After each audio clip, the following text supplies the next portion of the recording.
State and National Public Transport Union delegates plus local Labor candidates for the upcoming state election met to work out strategies at Newcastle's Trades Hall. The group is angry about Fay government commitments to privatise coal haulage in the Hunter. What we've seen is the SRA develop amongst the world's best coal operations for the haulage of coal, yet Mr Fay wants to sell it out to monopoly overseas controlled interests. The union believes jobs would be slashed. The government says privatisation would mean greater productivity, leading to cheaper rates for coal companies, making Hunter Valley coal more competitive on the world market. The debate is set to broaden with the privatisation move becoming an election issue, the campaign to be highlighted in the important battle for the seat of Maitland. When the people of the Hunter Valley know the ramifications, they'll be angry, and they're entitled to be angry.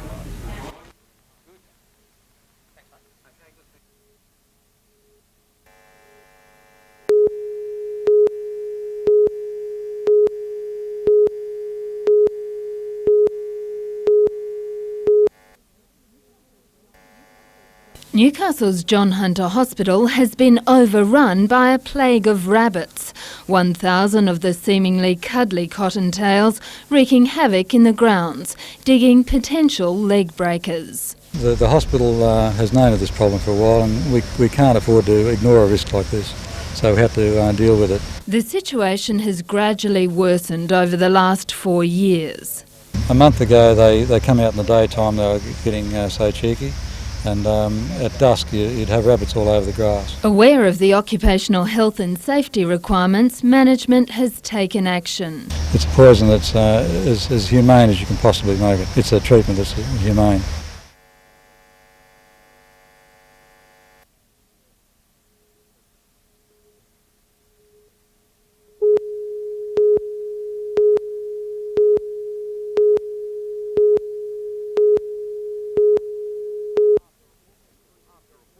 After a hoof injury that kept him out of racing for several weeks, Madawi Prince has come back in perfect shape. Trainer Keith McDeed put him through his final hit-out this morning. The 6-year-old just 3 kilos off his ideal racing weight. Connections are hopeful the $20,000 Cup will be the first of several successful lead-up runs before heading to New Zealand for the Inter-Dominion in March. It's top priority, and if we can run a big race tomorrow night, which I expect him to do, that's just a lead-up race before we'll go over there. We'll probably only have 3 or 4 starts before he goes to the Inter-Dominion. Those races are likely to include cup runs at Bulli and Orange, as well as a memorial race in Maitland in honour of Keith's father, Charlie. Madawi Prince has opened at 7-2, just behind fellow backmarker Ultrajet, while the only other horse in single-figure odds is Butler's Love from the Gleeson stable. It won its last outing at Harold Park from a standing start, which will be used for the first time in 9 years in Newcastle tomorrow night. But Madawi Prince is no stranger to standing starts, having won 5 from 7 in the stationary starting position. So his record's very good in standing starts, and he still holds 2 track records in Queensland for him, so it'll suit him down to the ground really.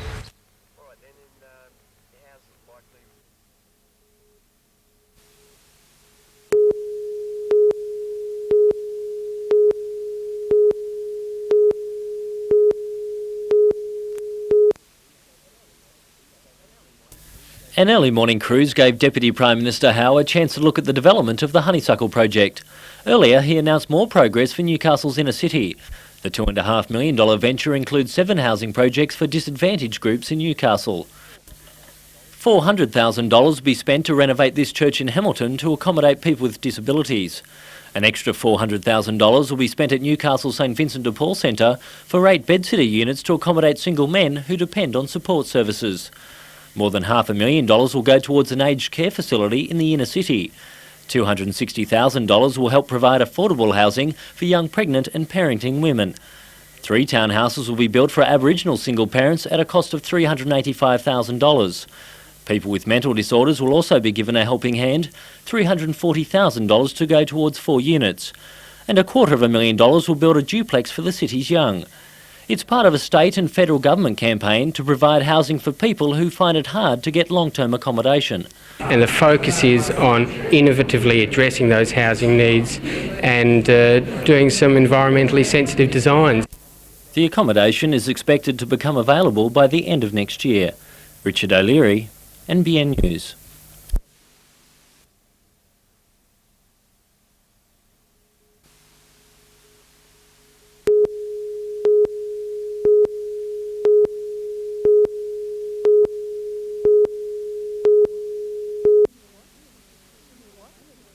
The Watergan Centre in a remote area of Morisset is going to be closed because conditions are substandard. The private hostel, previously known as Carinya Oaks, provides accommodation for people with intellectual disabilities and mental illness. Overcrowding and a lack of staff are two of the main problems. 15 employees care for 123 people with special needs. At one stage, one resident was murdered by another. I've never heard of so many people with disabilities living in one area without support anywhere in this country. Residents who can help with washing, ironing and cooking. Margaret Allen spends every day in the kitchen, but she receives no payment for her labour. I work like Monday right up to Sunday. Her disability allowance covers her board and food, leaving her with only $3 a day. The hostel is licensed by the Department of Community Services. Manager Manfred Kempter says the department's demands for improvements are beyond the owner's financial capability.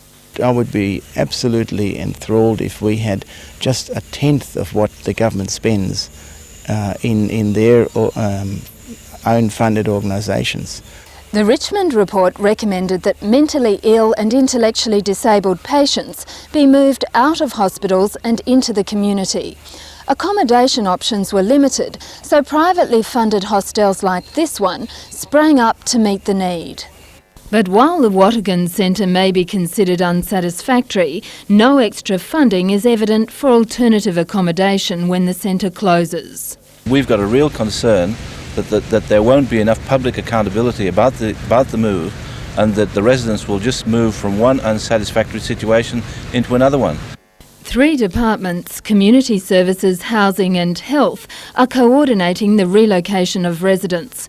In the meantime, the government agencies are aware the residents at the Watergan Centre have no option but to put up with substandard accommodation. Jane Anderson, NBN News.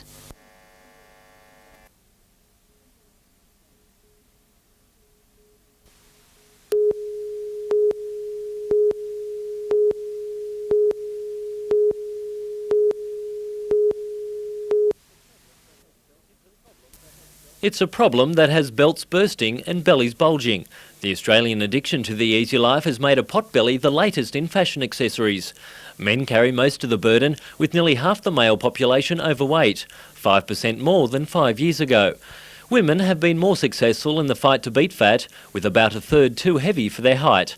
And there is a solution without starving. A combination of walking and sensible eating can beat those bulge blues. It's about changing lifestyles, not about going on strict diets and not being able to keep up with them. Oh, no thanks. But it's not all bad news. More Australians are saying no to that extra drink, with people starting to enjoy their alcohol in moderation.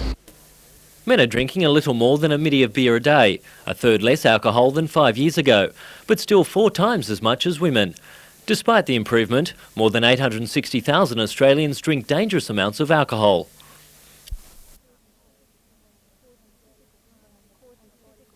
Causes physical harm on the body from about 2 drinks for women, if a woman has 2 or more than 2 drinks a day, or for a man more than 4 drinks a day, that it's actually going to start to have a physical impact on their body, on their brain and other body organs. Experts say it's not a matter of giving up alcohol altogether. The secret is moderation. Our message to people is one of harm minimisation, so that we're not saying to people, in most cases, don't drink at all, but what we're saying is use alcohol sensibly, and if you do that, you can use alcohol quite safely. Richard O'Leary, NBN News.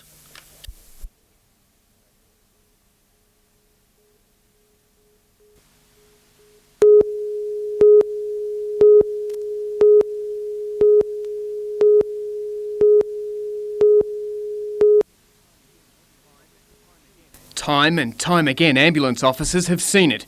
Sweltering summer days cutting down shoppers, children, just about anybody caught out unprotected in the heat.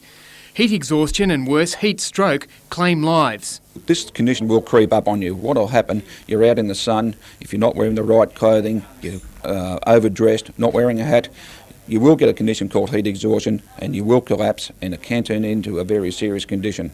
Common symptoms include nausea, dizziness, loss of appetite and unconsciousness.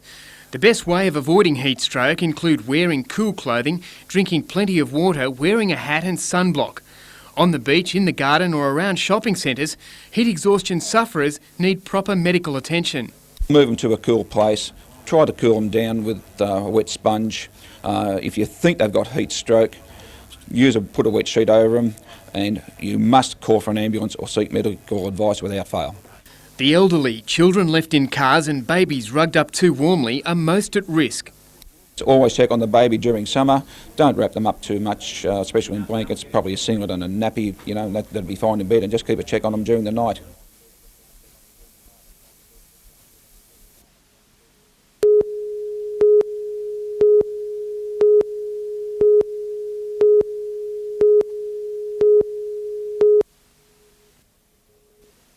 Six months ago, ADI won the $500 million contract to build 6 mine hunters by the year 2002. It promised to be a boon for local businesses, and now that's been honoured. Anderson Ray is one of the first companies to benefit, with a $3 million deal to build the mould for the ships. It will be made out of steel. It will weigh over 200 tonne. It will be the full size of the vessel, and it will contain in excess of 40,000 man-hours. So it's a very labour-intensive project. When finished in August, the mould will be filled with fiberglass to create the hulls of the mine hunters.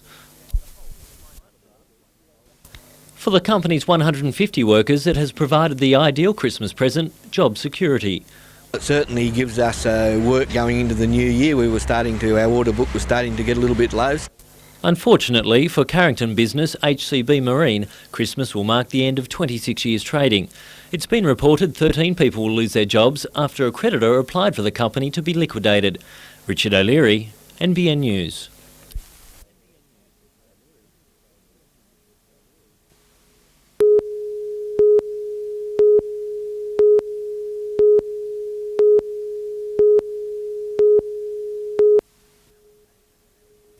Alan Neighbour, sailing Newcastle, Australia, is aiming to be in Sydney Harbour as close to Christmas as he can.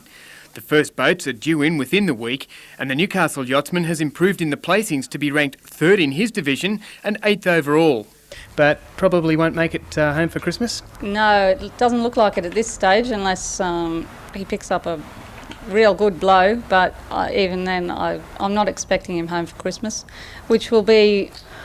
I have mixed feelings about anyway. It will be nice, it would have been great for him to be home for the kids, but and to share it with the family, but he'll have plenty of time once he gets in.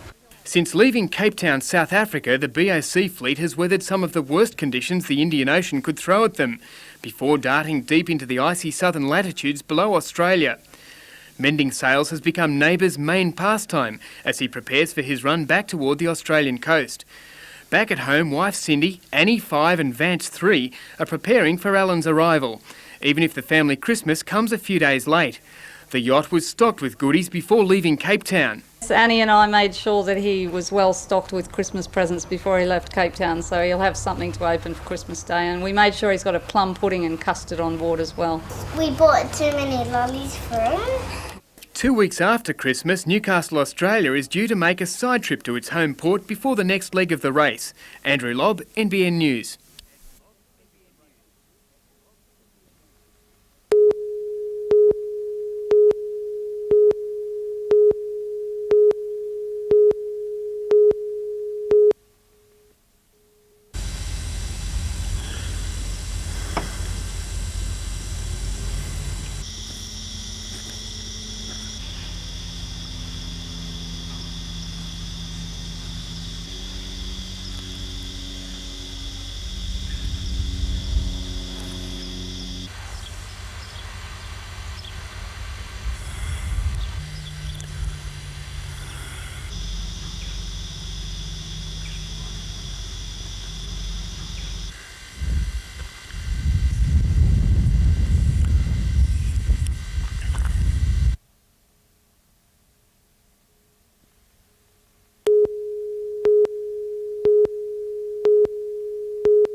Imagine a club golfer giving the course 2 shots before even stepping onto the first tee.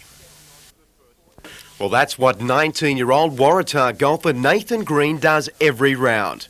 But the handicapper hasn't slowed him down, playing off +2. His last 3 rounds on his par 71 home layout have been 64, 64 and 65. He's won a string of tournaments this year, including the regional championships at Muswellbrook, qualifying for next year's New South Wales Open, a tournament he'd already gained entry into through his involvement with the New South Wales Colts. After 9 years in the game, Green says family and his club tutor have assisted him in his rapid rise. Peter Tutt, the pro here, he's done a fair bit of work with me and my brother as well, but the club's been really supportive in that. Green's brother Darren is the pro at Branxton Golf Course, and like Big Brother, Nathan would like to turn professional within the next 2 years, many believing it's an achievable ambition. Well, he can go as far as, anybody really. He's got a great swing and very, very good round the greens, and if he keeps that up, he could go probably to the top.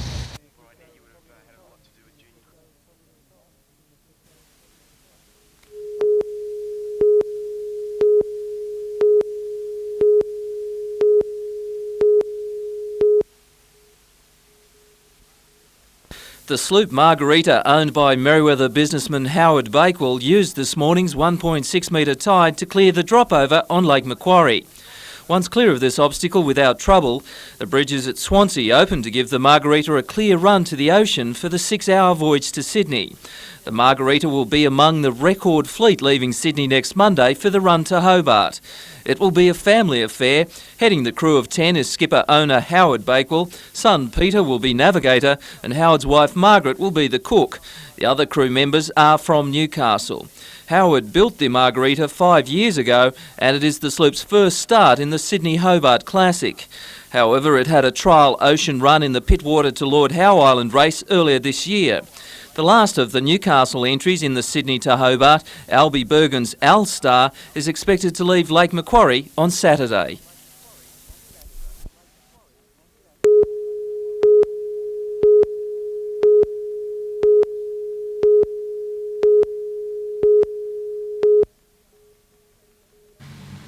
President-elect Maurie Stack has made his controversial stance on drug addiction known just days before he takes over the Law Society's top job.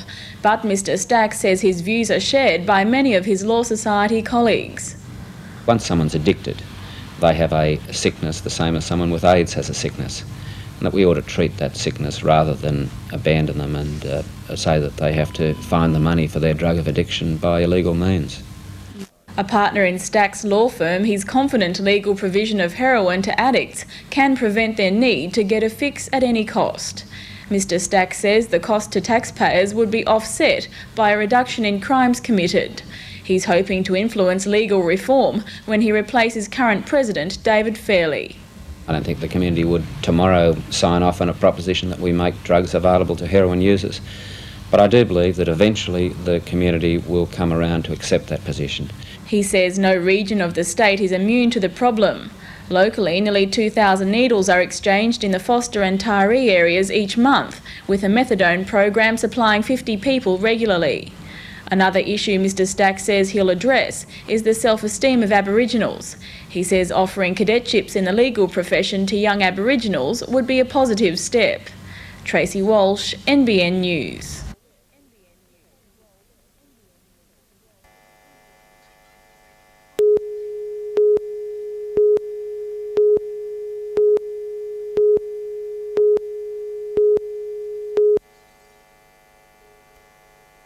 Newcastle's official weather station is at Maryville. There today it topped 40 degrees, the northwesterly causing the mercury to soar even on the coast. It was the 5th warmest December day since 1967. The city's hottest day was 42.4 degrees in 1990, and for the valley it hit 45.6 degrees at Jerry's Plains on Christmas Day 37 years ago.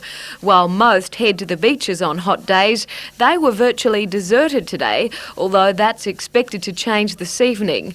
Those that did brave the raging heat were mostly surfers, taking advantage of glassy waves that pounded the coastline. According to those in the know, it will be a warmish night, but the conditions should ease early in the morning, with a cool southerly change expected. Jodie McKay, NBN News.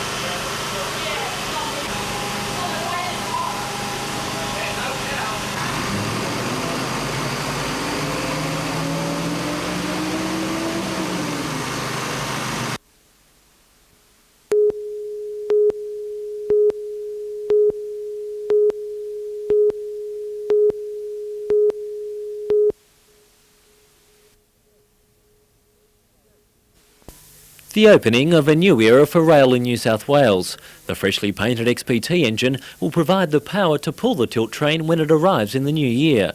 For the first time, CountryLink will be able to utilise the full speed of the engine, as it won't have to slow down for bends. It's like a car. When the driver comes into the corner, he braces himself and understands what's ahead of him. The passengers are thrown around in a car.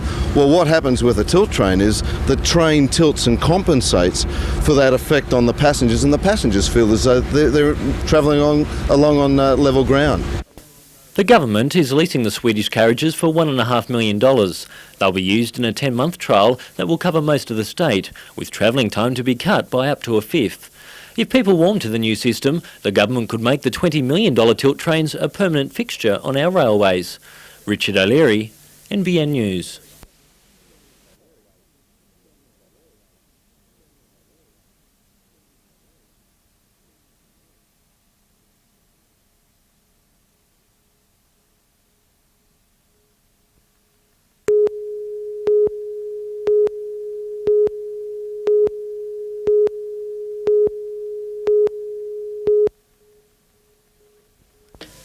Christmas won't be coming to this home. 3 members of the Jackson family from Bolton Point in Lake Macquarie were killed after their Tarago collided with this Camry near Uralla. The close-knit Bolton Point community has been shocked by the tragedy. All their Christmas goodwill now focused on the well-being of the survivors. And it's just tragic, the children in particular. I've known the babies since they were born, young Dylan since he was only a baby himself, and watched Ashley go from a toddler to school age. Oh, beautiful kids. Just sad, tragic that happened. 2-year-old twins Ryan and Emily Jackson were incinerated after the van exploded on impact. 7-year-old Ashley on the left was also killed. She'd just finished grade 2 at Fennell Bay Primary School. Her 3-year-old brother Dylan is in a serious condition in Sydney's Camperdown Children's Hospital with burns to a third of his body. Their parents, Peter and Lisa, are in critical conditions. Young family like the rest of us around here that are just making ends meet and living our lives the way that we see the best. The family was on its way to Glen Innes to spend Christmas with relations. The 54-year-old Queensland driver of the other vehicle, Kevin Small, was freed from the wreckage but later died in Armidale Hospital. His wife, 54-year-old Hazel, is in a serious condition. Their 24-year-old son, Noel, escaped with minor injuries. The Small family was travelling to Newcastle for Christmas. Richard O'Leary, NBN News.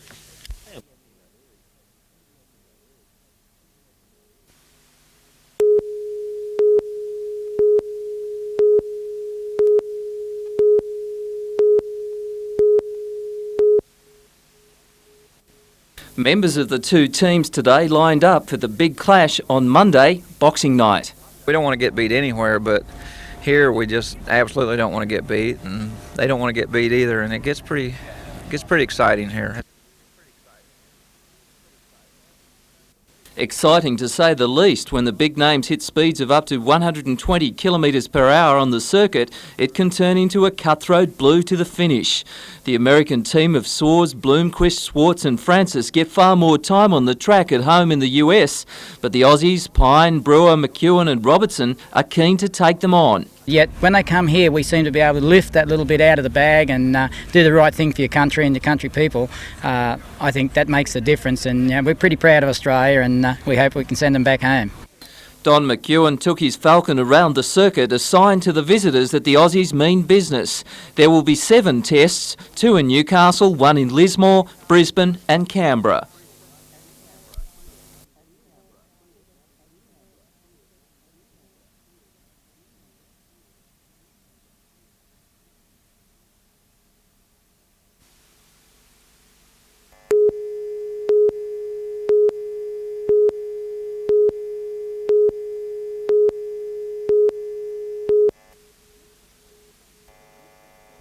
The Christmas storm cloud's gone. Newcastle's beaches today became a popular resting place for the festive season. But at shopping centres, numbers swelled in their thousands as the annual clearance sale started.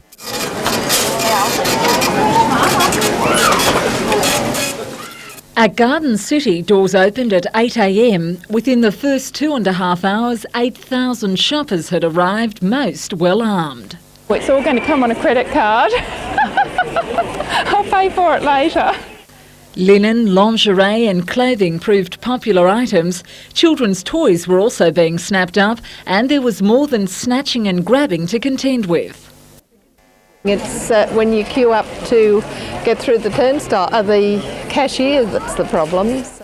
At Charlestown Square, shop assistants coped as best they could with the onslaught. Chaotic. Yeah, very much so, yeah. I've found some towels and some sheeting and stuff. While most people are recovering from the financial burden of Christmas, the organised chaos has become a regular event on the bargain hunters' calendar.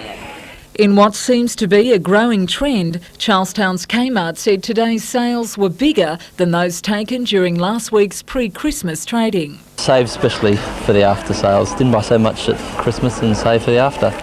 Melinda Smith, NBN News.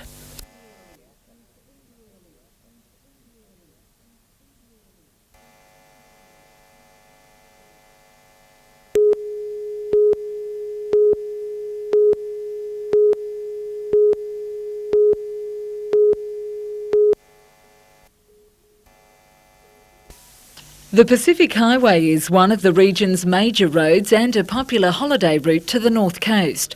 Traffic began to build up at Raymond Terrace early this morning. A few hours later, a steady increase in the number of vehicles caused minor delays in traffic flow. By late morning, vehicles on the northbound lanes were caught in a 10-kilometre bank up from the Karua Bridge. However, those travelling south had few problems. Police have advised motorists to take a number of breaks during their journey or delay their trips to ease the annual congestion. Despite the heavy traffic, no serious accidents were reported on the Pacific Highway by late this afternoon. Since Christmas Eve, police in the Hunter have stopped 2,400 drivers at RBTs. 7 charges have been laid for drink driving. 435 tickets have been issued for various breaches. 90 speed camera offences have been recorded.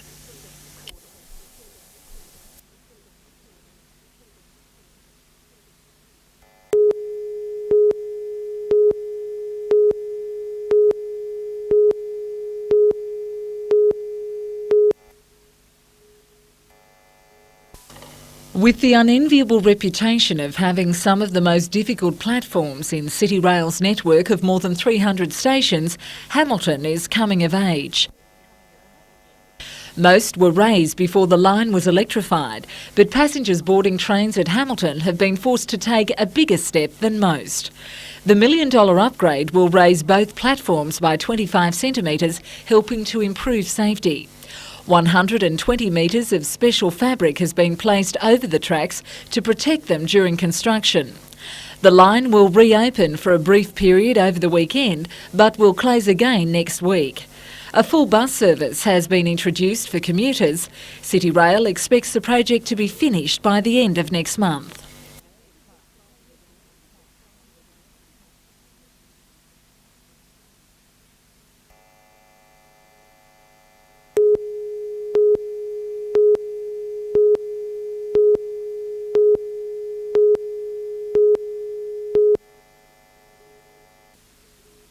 It was a heated first encounter between the Australians and the Americans with some spectacular incidents.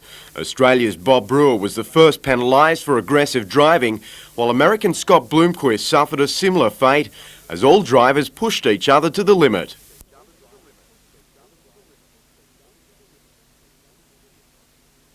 The Aussie team of John Pine, Don McEwen, Stu Robinson and Brewer started well, outracing the visitors to a 4-point lead at the halfway mark. But the Americans fought back to level the test at 33-all after 11 heats, with just one race remaining. A first-lap crash in that heat saw the cars return to the infield for repairs. The restart saw Brewer replace Pine, who was unable to repair his car. The Americans finishing first and second in the heat to win the test. The second test will be held at the Motordrome tomorrow night.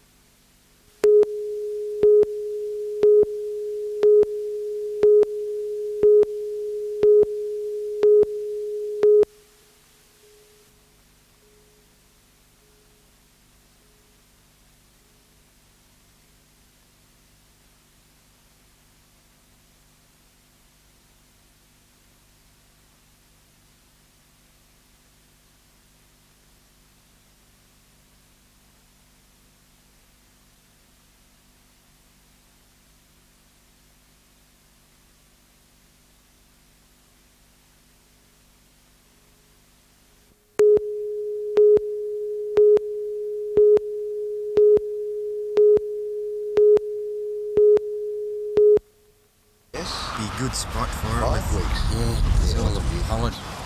Foster and Coca-Cola. But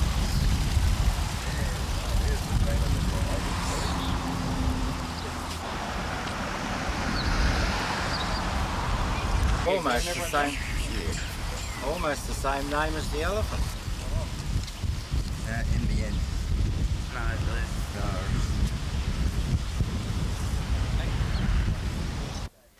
happy birthday to you. Happy birthday to you. Happy birthday, dear Anna. Happy birthday to you. Hip hip. Hooray. Hip hip. Hooray. Hip hip. Hooray. Good on you. Thanks everybody. Welcome to the circus.